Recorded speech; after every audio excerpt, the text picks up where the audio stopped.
ભાવનગરના બગદાણામાં ગુરુ આશ્રમના સેવક નવનીત પાલતિયા પર થયેલા જીવલેણ હુમલા બાદ કોળી સમાજ ભારે રોષે જોવા મળી રહ્યો છે।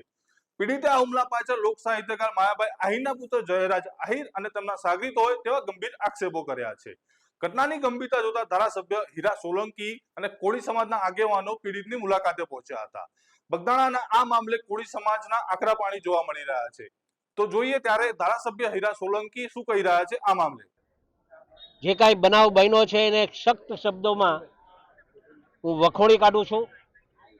ક્યારેક પણ કોઈ સમાજ, આખો સમાજ અસામાજિક નથી હોતો, વ્યક્તિઓ અસામાજિક હોય છે।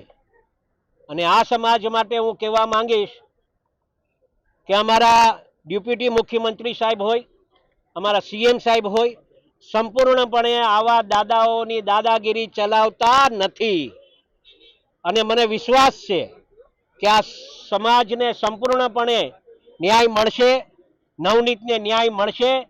અને એના આધારે હું આપ સૌને ધ્યાન ઉપર મૂકું છું કે અમારા હર્ષભાઈ સંઘવી જે રીતે ગુંડાઓ પર જે દામ પકડીને બેઠા છે, લગામ પકડીને બેઠા છે, અને આવા ગુંડાઓને સંપૂર્ણપણે ડામવા માટે જે કામગીરી કરી રહ્યા છે એના સાથે હું સાથો હાથ મળાવી અને કામ કરવા ઈચ્છું છું। અને મને સંપૂર્ણ વિશ્વાસ છે કે આ છોકરાને ન્યાય મળશે, એમાં સમાજને ન્યાય મળશે, એમાં કાંઈ શંકાને સ્થાન નથી। હીરાભાઈ, ભોગ બનનારનું એવું કહેવું છે કે માયાભાઈનો દીકરો જયરાજ આહિર દ્વારા હુમલો કરવામાં આવ્યો છે। જે પ્રકારે મેનેજિંગ ટ્રસ્ટીની બગદાણા ગુરુ આશ્રમને લઈને વાત છે તેને લઈને બજરંગદાસ બાપાનું ટ્રસ્ટ જે છે એ આસ્થાનું એક કેન્દ્ર છે, મારું પણ આસ્થાનું કેન્દ્ર છે।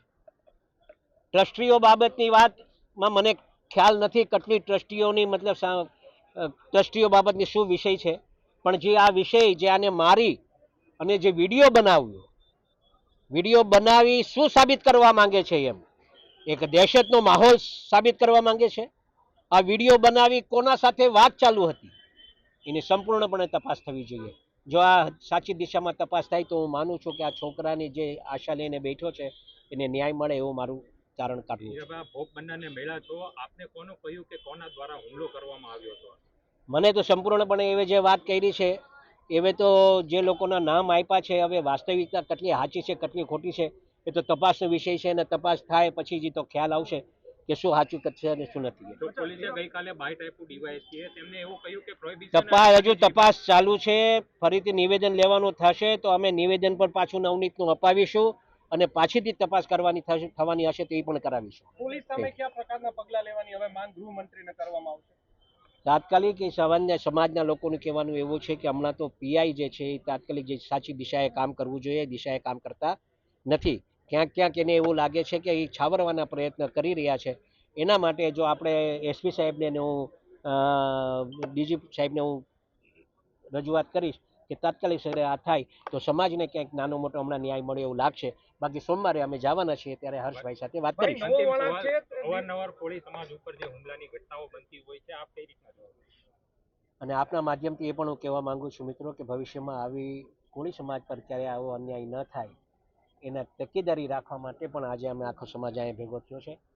આવતા દિવસોમાં અમે રજૂઆત કરી અને હોમ મિનિસ્ટર સાહેબ હોય, સીએમ સાહેબ હોય, બધાને રજૂઆત કરી અને કોળી સમાજને ન્યાય મળે એ દિશાએ કામ કરશે। ભાઈ, મહુવા ડીવાયએસપી છે રીમાબા ઝાલા, તેમનું કહેવું છે કે અમને બાતમી આપતા હતા, તેવી બાતમીની કોઈ વાત એ કોઈ ખોટી વાત છે, બધી ખોટી વાત છે। મેં અમને છોકરાઓ પાસે જાણ્યું, નવનીત પાસે જાણ્યું, એ પોલીસ સ્ટેશન અલગ છે, આ પોલીસ સ્ટેશન અલગ છે, આના સાથે કાંઈ લેવા દેવા છે જ નહીં।